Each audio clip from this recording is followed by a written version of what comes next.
Hello and welcome to the official podcast of Palate Exposure, featuring Ilona Thompson, a podcast for those seeking the ultimate in wine, food, and travel.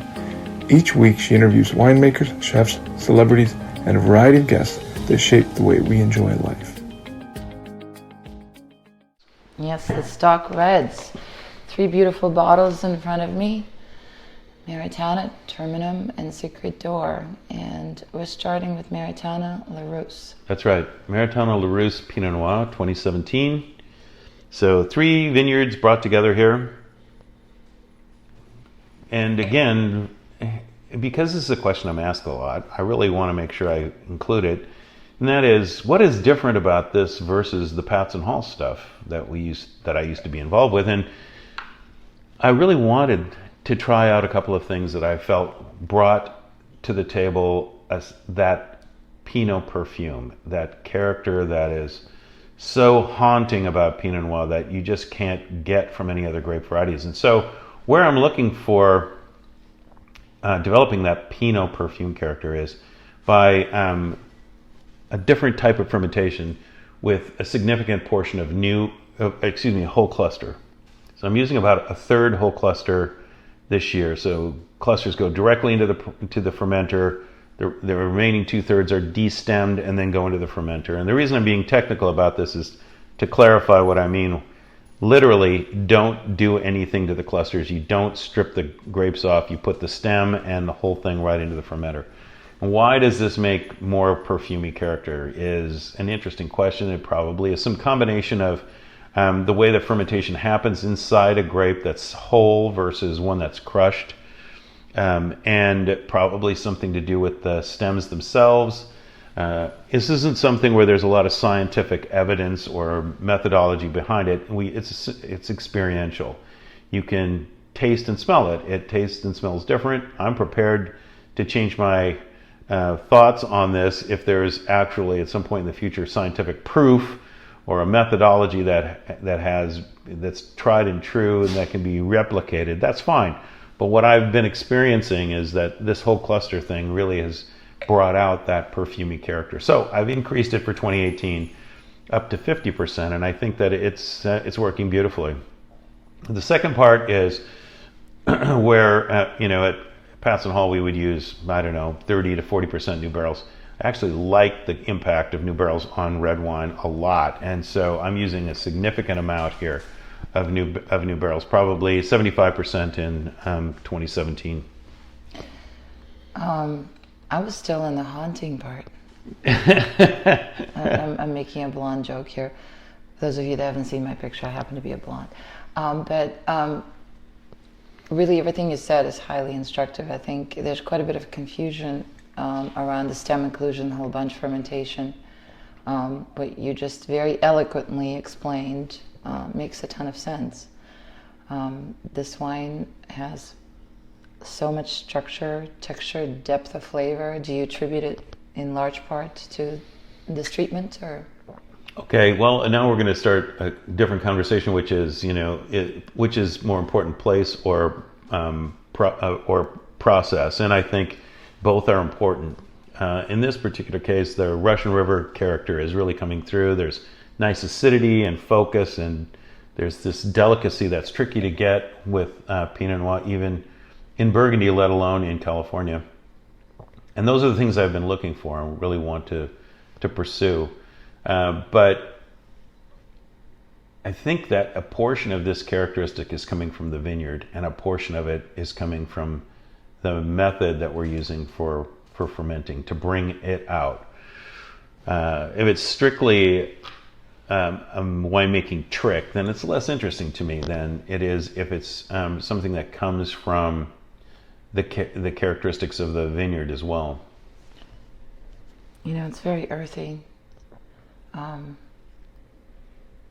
The aromatics are so deep, like you just want to keep putting your nose back in there repeatedly, because every time I do I get a different... Yeah, so my goal with making Pinot Noir, this is my ultimate goal. I want to make a wine, when people smell it, they think, this thought flickers through the back of their mind. This smells so good that maybe I won't actually drink it. I'll just keep sniffing it until it evaporates. That's what I want. Well, you almost succeeded, but no, I don't have Not quite that kind there of yet. self-discipline. I'm so tasting this. Yeah. No, absolutely not. I'm refusing not to put it. Well, this is lovely. This is really lovely, and I'm happy with the 2017. But for a couple of reasons, the vineyards went away for between 2017 and 2018. That was okay, and I went out on the hunt for looking for even better sources for 2018, and I have found them. I have some really extraordinary stuff coming in for 2018, and it will redo this La Rousse Pinot Noir project entirely. I love how you're celebrating Russian River Valley. None of us are supposed to be biased, and yet all of us are. Russian River Valley happens to be, I wouldn't say the favorite because I love Sonoma Coast, but certainly right up there. I instinctually, from the first wines that I've tasted, discovered that it just aligns with my palate. The best examples of Pinots from Russian River Valley just make me smile from ear to ear. And what you've achieved here is a true celebration of that region.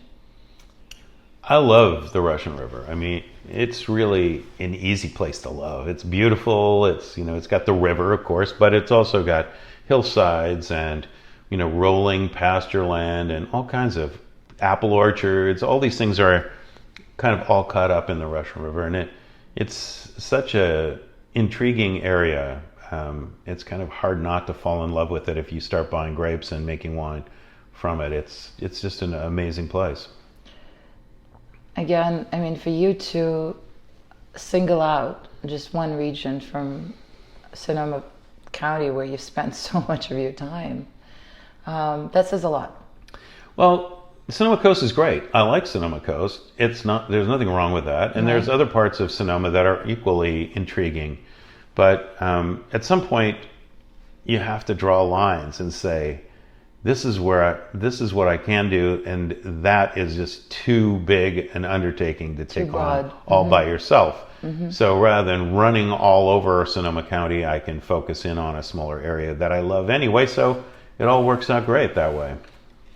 Excellent. Well, this is quite a treat. And again, I'm starting to sound like a broken record, but this is an ager. I don't know if it'll outlast me, and that's not the important part, but it's built. You can certainly enjoy it now and be very happy.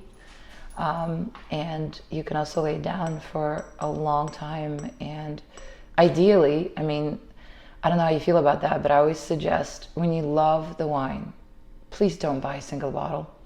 Do yourself a favor, get 3. Or at least 2. That's hilarious. I used to buy 3, and my personal joke about buying 3 was I drink 1 too young, 1 too old, and then not know what to do with the last bottle. So, but 3 is a great number, and if you're up to date in your cellar, it's a great spot. But if you can afford to buy more, of course, because it's really a treat to see these wines develop over time. A lot of people will ask me, how long will this, and then they'll point to one wine, how long will this last, or when is it going to be drinking its best? And it becomes a very complicated question because part of it revolves around what you like. I mean, if you don't like the taste of older wine, and you should probably check this out before you invest tens of thousands of dollars in wine that's aging in some cellar someplace. If you're not a big fan of the taste of older wines, then probably you shouldn't do it. But if you do like the taste, then you have to have perfect storage. If you don't have perfect storage, then you're just playing Russian roulette with bottles. That's not very useful either. And if you like the taste and have perfect storage, then I think this wine will surprise you, probably 15 to 20 years. I just had the 95 Patz & Hall, which was our first vintage, and I was shocked at how good it was. And it was not a wine as good as this when we released it.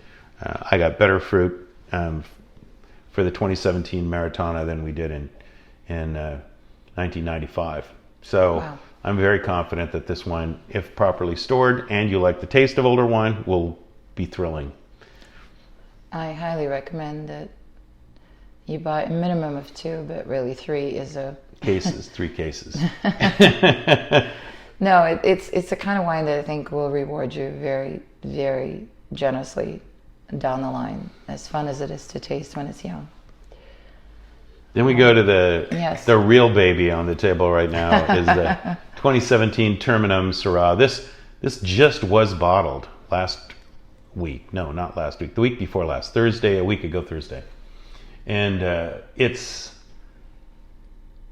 right now, it's not showing everything, but it's been open for a little while now, and I've been working into my glass. It's starting to wake up just a little bit.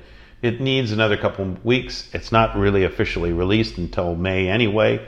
I think it's going to start to get its, develop or reveal what it has to show anyway. By the beginning of May, and probably end of summer, it'll be starting to really strut. But this is that wine that I made with Francois Villard, and Francois was so worried about it being over-extracted. So this clearly is not over-extracted. It's very light on its feet. It's beautifully dark in color, and has great concentration of flavor and underlying acidity that makes it fresh. But wow, I'm just really digging the nose. It's got all of that thing that Syrah really is noted for, this sort of earth character, but also kind of a lavender character to the aromas. And I don't believe I've ever used that term before. It's absolutely honest truth. Gobsmacked. I think it's my recent New Zealand trip that brought that on. But literally, when I stuck my nose on the glass, it's what you described as violets, and some of the really exquisite black fruits. They were so powerful. It's interesting, especially when you get it into the mouth, because there's a nice amount of tannin that says, I'm a young wine. Oh God, and yeah. I want some bottle aging before I really show everything. But it's like lovely. Lilacs, like when they're blooming and you walk by, it's like, my God, you're overwhelmed almost, right? Because Exactly. it's so beautiful. Wow, that wine has so much personality. And yes, on the palate, it's definitely restrained, and without a doubt, it's a young wine, but I'm sorry, but who cares? I want to drink it. Well, it's great with pizza. I just tried it the other night. We could wax poetic all day, but that is such a pleasurable wine. I've said this a lot of times before, probably, and not on our little discussion today, but ultimately wine is about pleasure. And so if you don't derive pleasure from the experience, then the discussion about how the wine was made or where it came from or how fancy the location is, or all of that is an excuse for why it didn't do its initial function, which is to deliver pleasure. Yeah, the academic part of it is that I truly believe with every sip that this wine, like La Rousse, will perform so wonderfully in the cellar and show different kaleidoscope. I'm sure that every bottle you open would show you a different composition. Someday I'm going to wish I had 1,000 cases of this, but I'm really glad I only have about 120 cases of it right now, because it's tricky to get people to try Syrah from California, let alone wine from Mendocino County, kind of out in the middle of nowhere. But this is a mountainside site. So the lowest vines on this are at 2,500 feet. And the highest vines, actually the tallest vines on the vineyard, are going into the Terminum Cepage d'Or. The Marsanne and Roussanne are planted at almost 3,000 feet. There's a lifted quality to this that, even though I know I'm tasting Syrah in this case, it's unmistakable, but there's a level of refinement and elegance that's very instructive. So what you achieved here is, in fact, quite significant, because Syrah, I think in its best iteration, is something that delivers a ton of fruit and a ton of presence, but it doesn't overwhelm you. Yeah, it's interesting because, as I said, Francois Villard is from the Northern Rhone Valley. A lot of times people hear the word Côte Rôtie and they understand it means roasted hill, and they assume that it's a really hot spot to grow. Yeah. It sounds like it should be, right? Roasted hill. but in fact it's a relatively cool area. Yeah.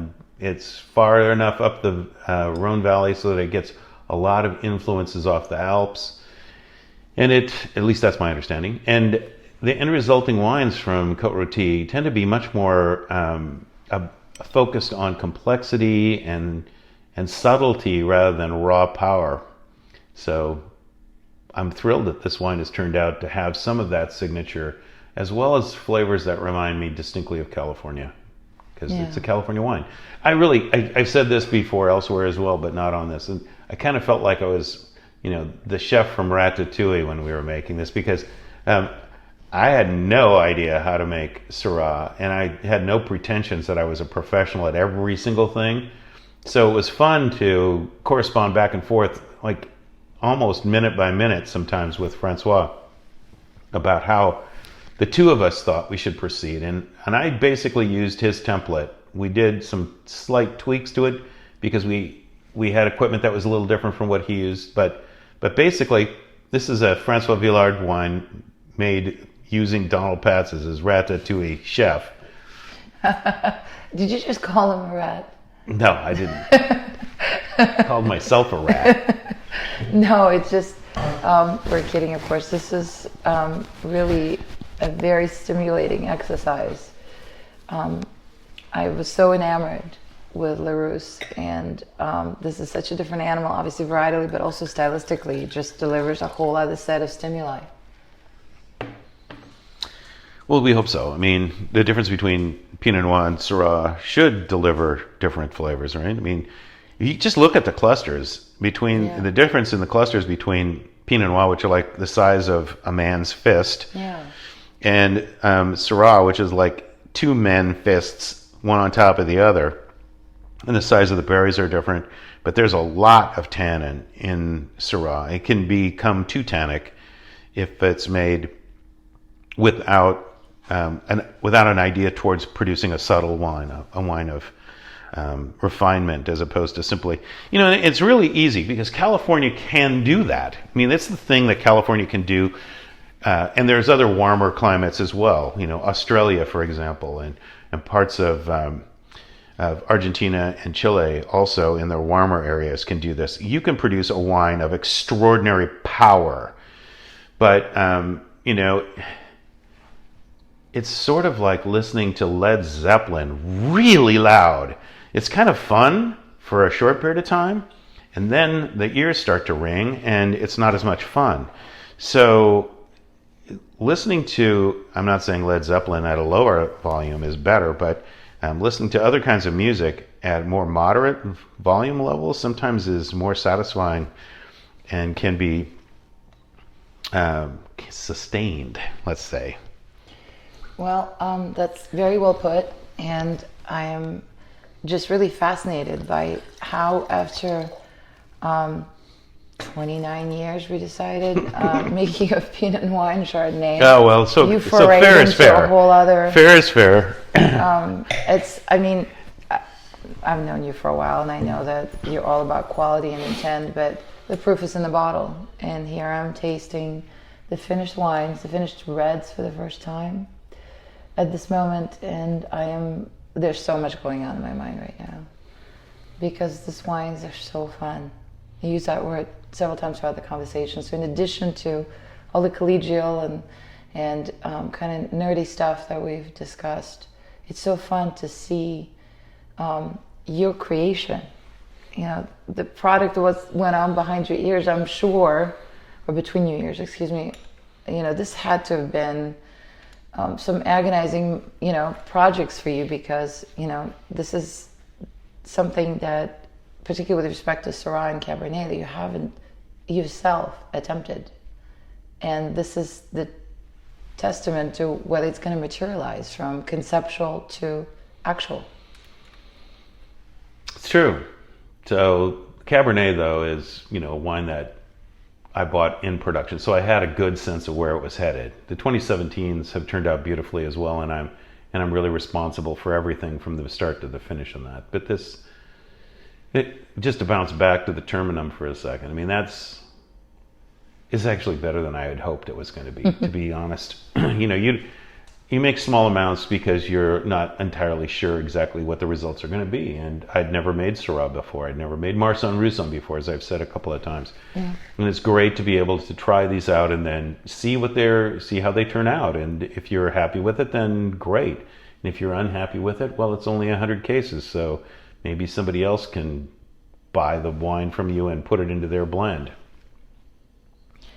You know, this was definitely bold in many respects, and I'm continuously processing throughout this discussion what it must be like for someone who's so established, you know, in marketing wise. You know, people know you. I mean, they've come to expect a certain level of perfection because they associate you so much with Patz and Hall, your name's on the brand, and then to venture into a whole new world, and clearly, again, fruit sources extraordinary, but still you have to perform at a highest level.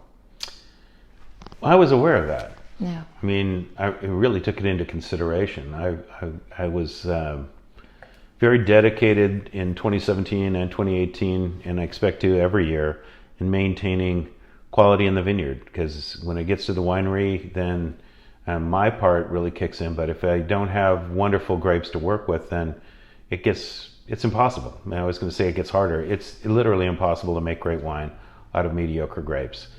You can make mediocre wine out of great grapes, and I'm sure that it's been done routinely through human history. But I think the other thing is that the phrase great wine often is overused too. I mean, the other day somebody was writing an article about, you know, some wine that they wanted to sell, and they were describing it as a great rosé. And I understand what their meaning is. I mean, they think it's a really amazing example of rosé. But in my mind, there's a lot of wines that never ever achieve what I think of as greatness. And that's okay, because rosé is supposed to be a happy, fun wine that you glug down on a hot day next to the patio while you're grilling shrimp on the Barbie or something like that. I mean, it has a place, and that's perfectly acceptable. It's a noble place, but it's not a great wine. Great wines have really distinctive characteristics. They have a sense of balance and harmony and intensity and longevity. And rosé, no, I don't think so. It's really unfortunate that there's so much high pathos type language that gets tossed around for marketing purposes that we as consumers, and I certainly absolutely include myself in that category. I include myself too. Yeah, I'm a consumer. I love drinking wine. I buy wines from all over the world and enjoy drinking them. And yeah. But it's hard to listen sometimes to the, as you just said it, hyperbole. And I mean, if you would listen to what a lot of wineries say, you would think every single wine was, you know, world class, Grand Cru level, or, you know, and they're not. You hear the story, and the wines don't, you know, match up with it. It's just kind of sad. No, it really is quite destructive. I must say that we get anesthetized to those terms, which are valid terms like balanced and amazing, and because they're repeated so often, and they're, you know, they become almost interchangeable. And the truth is that the meaning is as valid as ever. But when there's no proof of concept, then it becomes a fallacy. And those people that really do a terrific job performing to that standard, they shouldn't have to suffer being lumped with everybody else. Yeah, well, that's... So a lot of this is out of our control, certainly out of my control. I really focus on trying to make the very best wines I can, and then trying to explain what I'm doing and why I think these wines are special to those few people that are interested. And I look forward to continuing that as long as I'm around. I want to keep being involved with these wines, as, you know, like I said, as long as I'm alive. Well, given, like we discussed, the small lots of a lot of these wines, you don't need a large group of friends. You just need a meaningful group of friends that get it. That's the goal. So should we try the Secret Door? Oh, we so have to try Secret Door. I've been staring at the label, and you guys will see it. There will be a link at the bottom of the podcast. You really need to go to that website. It's, this is really an achievement in and out of itself. Even before you put your lips to the glass, this is one of the best labels I've seen. Well, if you want to, unfortunately, the listeners can't see what you're about to see. Yeah. Here's the secret labels for 2017. Oh my! 2 versions here. So we have a Sage Ridge label, and then the Hirondelle Vineyard label, Stag's Leap and Napa Valley. If Donna would let me, I would take pictures post-recording. If that's not a secret, that part, and I'll post the image of the labels because you have to see it. Well, the plan is to do a different label, a different door picture with each vintage. So that, so for example, you can see the Stag's Leap has got a blue door this year. This That's right. 2014 had a red door.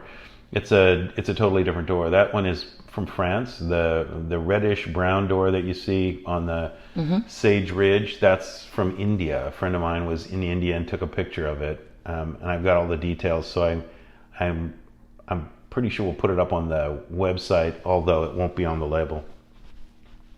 So here's a question for you. Would you be open to the idea of listeners, customers sending you a picture of a door for consideration? It would be great, but here's the key thing. It's got to fit a certain kind of criteria for us. So it needs to be an unusual door, and you need to take the picture pretty much straight on. I've seen some really interesting pictures, but they were from a sort of oblique angle, and it just doesn't work with the way that the label does. So it needs to be straight in front, sort of squared up. Try to include anything around the door that looks interesting as well.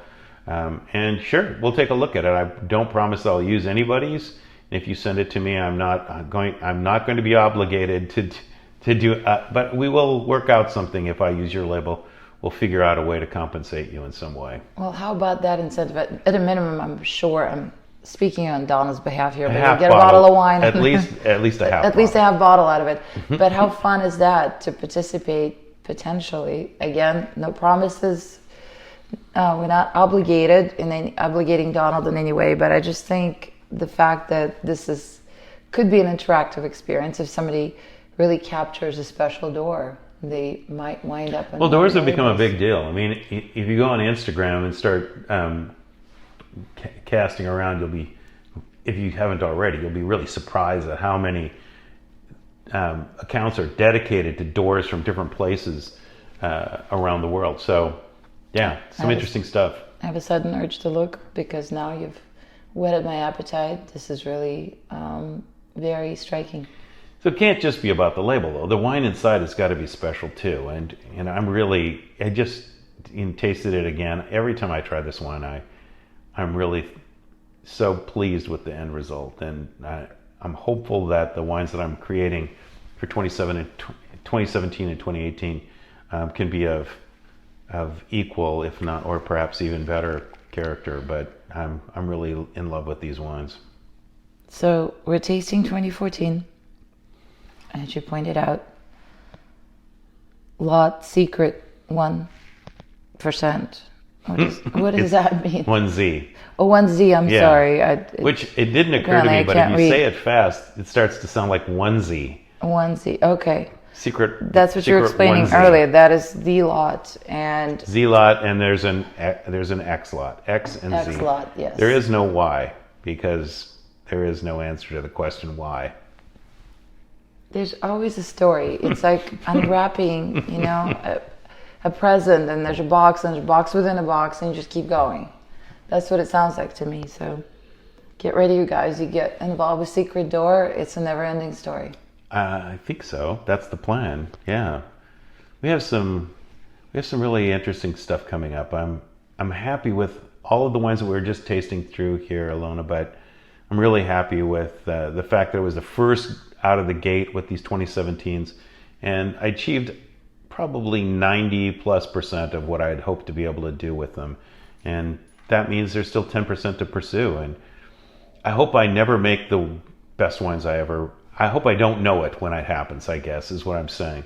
that I'll never make a better wine than this? Because how disappointing would that be? For the rest of your life, you know you're not going to be able to perform at the level that you just did. On the other hand, I know that not every year is going to be better than the year before. It's just the way that Mother Nature works. But we're going to work hard, and every wine that we release under these names will be wines that I'm really proud of, and I think everyone listening will enjoy drinking. Okay, can I just say this is ridiculously delicious? It is pretty much ridiculously delicious, isn't it? I just, I keep gushing. And I think we were talking about this a little earlier with regard to the style of winemaking. I think you can see what I'm talking about. This wine has this sort of richness and fruitiness, but it also has this nice edge that says, I'm Cabernet. I'm not just about blackberry jam and the essence of Jack Daniels. This has this herbal note that says Cabernet Sauvignon, and that's what I think is so intriguing about it. What I find so interesting after 30 plus years in the wine business, what still turns me on is seeing wines like this that will continue to develop and will carry that signature of Cabernet Sauvignon going forward. You know what? I get it after tasting it. When you first said, I do not want to make blends. And there's so many people that make blends and good blends and worthy blends. But I thought to myself when you said that, why is he so adamant? Why does it have to be Cabernet? But now I get it. You really showcased what it can deliver. It's a great grape variety, and it shines in the Napa Valley. So, yeah. Why would you want to take away from that? I don't know. You guys, seriously, you need to get this wine. If you were to pick one, if you could only afford one, I hate myself a little for saying it, but this Cabernet will either change your mind about the Cabernet as a varietal, will reinvigorate what you believed, if you're a Cabernet lover, what got you there. You'll have so much fun with this wine. I'm excited about it. And like I said, the 2017, 2018s are really lovely as well. So it'll be fun to try them side by side. I have a feeling I'll probably still have 50 or 60 cases of this done when I call it quits on sales, just because I want to be able to haul it out 10 or 15 years from now and say, this is where we started. Remember this? This is the wine that kind of got Secret Door rolling. I would second that. Because I think, again, this wine has a long life ahead of it. But damn, is it delicious. I did not anticipate that, honest to goodness. I thought this would be, given that it's 2014, that it would be young and it wouldn't be, quite as generous, but it's giving with both hands. It's sexy, it's voluptuous, it's compelling. It's got a really long finish, which makes a big difference for me. It's everything and then some. And I would insist that you buy more than one bottle, because you need to drink one right away. That has to happen. But you also need to taste it down the line. I'm not the most patient girl, and I know that I would be tempted to get into it. So you need to have an insurance policy with at least one additional bottle that you can open at some point in the future. Well, thank you, Donald, for your time, for your candor, for treating me to this extraordinary lineup and letting the story unfold of what you started. I think that everything that you've described as far as continuing with all of those brands sounds very exciting, sounds very intentional, sounds very dynamic. I can't wait to continue participating in the beautiful creatures that live in your bottles, because every time I do, it reminds me why I live in the wine world. You make it very exciting and very stimulating, and to that I say cheers. Cheers. Thanks again for tuning in to the official podcast of Palate Exposure featuring Ilona Thompson. We'll see you again next week.